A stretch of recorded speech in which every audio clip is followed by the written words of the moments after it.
karo sapa wijurenge Mutiara wis sejalanan gitu. Iki padha dipatne carane ditokne Kang Ganeng. Nggih, aku ya lagi ngerti sepisan iki Mutiara iki karo Karimami Aljaran. Muga-muga kaya dagangane Mbah Nyamut nggih. Mbah Nyamut telem jaran. Nang dawane mboten kaya roh ae lho Kang Ganeng. Warnane pelem pirang-pirang, pelem peni enek. Heeh. Pelem jaran enek. Pelem mana lagi enek. Lah bengi iki aku dadi pelem Mas. Pelem apa Mas? Pelem pusat. Keselin Mbak Umum. Monggo Mbak Arimami kali Mbak Mutiara. Reoke cowok. Jaranan.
Mbak Mutiara kali Mbak Ari Mami ampun enggak rumiyin. Sembah pun jarane wis leren wis kesel gene. Wis sing Mbak Mutiara Kang Gareng Ijin. Kota saking Badekan. Badekan. Mbak Ari Mami saking kota Wonogiri. Wonogiri kutane Tiwul. Padha karo gonku ya tunggal gunung. Padha kanca Mbak Ari Mami. Boten kula kota. Kok kota to? Nggih. Lah nggih ngaku-ngaku sok kenal. Tenan. Nanti Kota tenan. nggih. Ora kota. Kota. Ngan. Boten. Kota tegese iki kota mboten dusun mboten lho. Nggih, kota.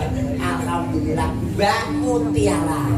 Tak takonane dhisik iki nggih Mas. Nggih. Nuwun sewu sakmenika kuliah semester pinten, Nduk? Semester 4. Alhamdulillah pinaringan sehat walafiat, lancar, sukses dari dadi sinden Ponorogo sing pundi. Mbak Ari Mami. Nggih. Iki ora dadak tak tekoni sekolah. Status sampan, Nduk? Status napa? Ya status tegese iki ya rek Pak nyambut Bu nyambut ki sudah nikah. Lek awakku status apa Mbak Ari Mami? Apa ya? Ya wis ngaku ae ngopo nek kene Bu nyambut karo Pak nyambut ae. Ngaku ae ngopo ya. Status Bujang. bujang. Alhamdulillah. Ganong.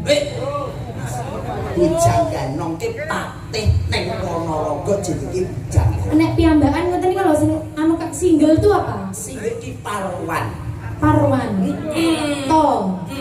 Parwan To. Parwan to ki bakul pron sing sebelah ngono kuwi. Perawan yo.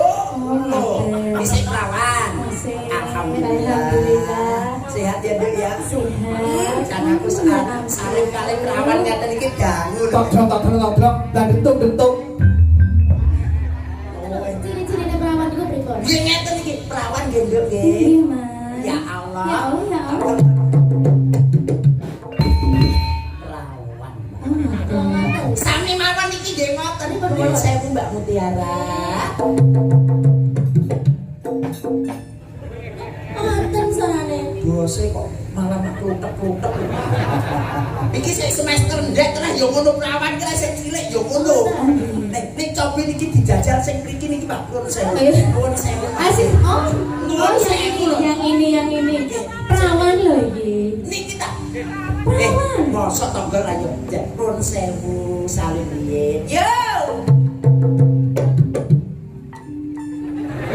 Malah ngene ora gaduk. Oh, gaduk. Iki ora gaduk ora. Pripun? Iki bluk. Kok bluk? Ya ora nek suarane blas.